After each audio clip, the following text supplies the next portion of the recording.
Hi అండి, అందరికీ నమస్కారం. Welcome to Renu vlogs.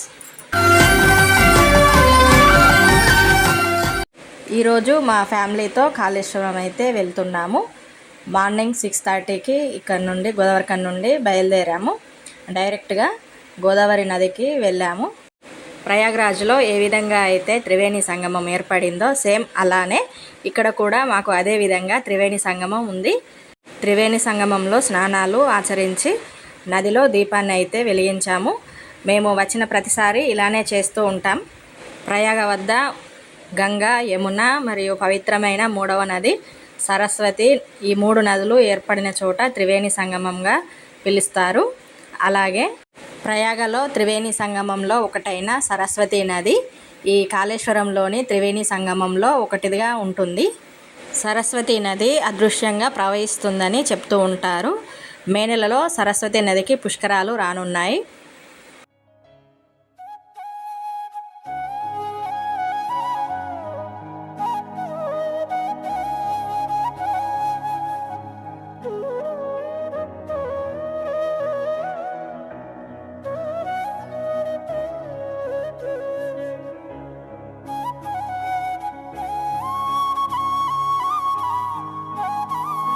నదికి అవతలి వైపు ప్రాణహిత నది అంతర్భాగంగా ప్రవహిస్తుంది. అటువైపు వెళ్ళాలి అనుకునే వాళ్ళకి పడవలు కూడా ఉన్నాయి. పడవల సాయంతో అటుగా వెళ్ళి కూడా స్నానాలు చేస్తున్నారు.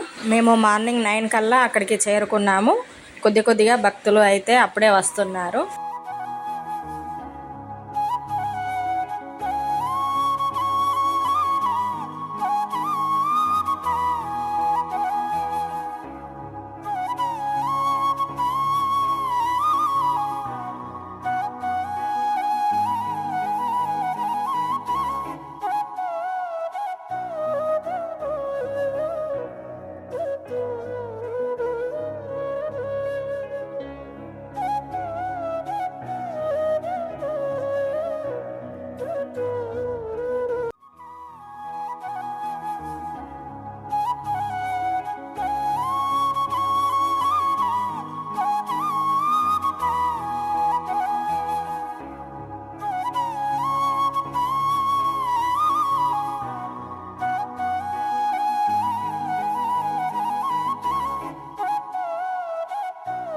స్నానాలు, పూజలు అయిన తర్వాత కొద్దిగా రిలాక్స్ అయ్యి టెంపుల్లోకి అయితే వెళ్ళాము.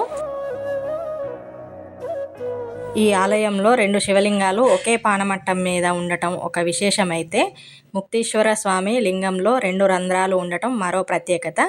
ఈ రంధ్రంలో నీరు పోసి అభిషేకిస్తే ఆ నీరు సమీపంలోని గోదావరి ప్రాణహిత సంగమ స్థలంలో కలుస్తుందంటారు.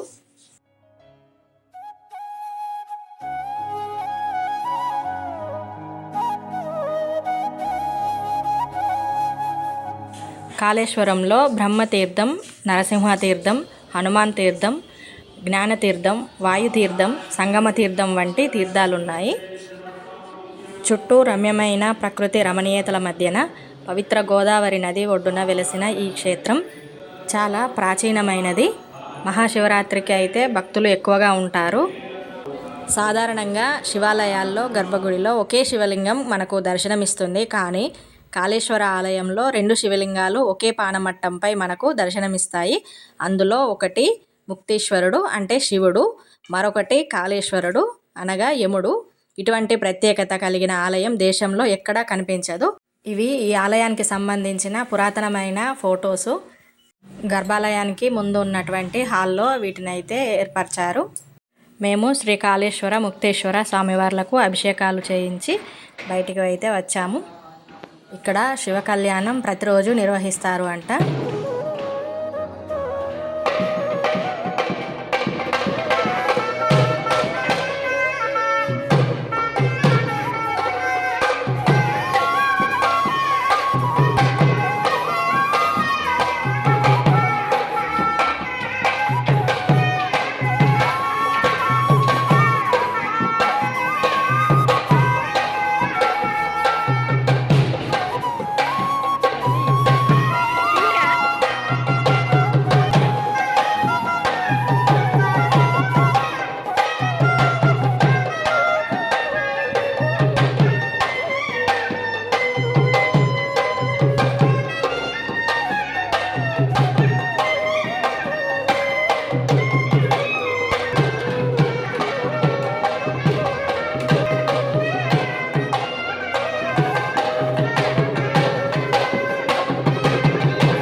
1982లో మహాకుంభాభిషేకం నిర్వహించారంట. మళ్ళీ ఇప్పుడు మహాకుంభాభిషేకం చేయడానికైతే ఏర్పాట్లు చేస్తున్నారు. కళ్యాణం పూర్తి అయ్యింది. తీర్థప్రసాదాలు తీసుకోవడానికైతే వెళ్తున్నాము. తీర్థప్రసాదాలు తీసుకొని కాసేపు అక్కడ కూర్చున్నాము గుళ్ళో.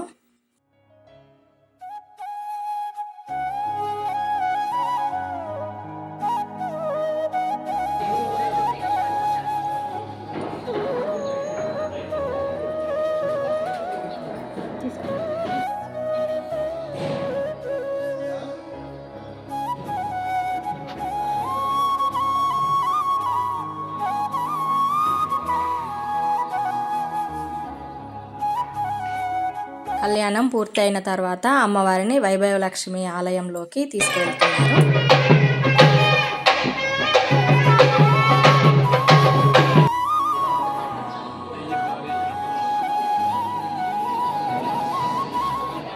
ఇదేనండి వైభవలక్ష్మి ఆలయం.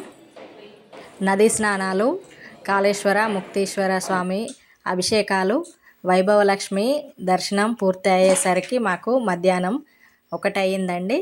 లంచ్ బయట హోటల్లోకి లంచ్ చేయడానికి అయితే వచ్చాము. ఇక్కడ ఫుడ్ అయితే చాలా టేస్టీగా ఉంది. చాలా రకాల వెజిటేబుల్ కర్రీస్ అయితే ఉన్నాయి.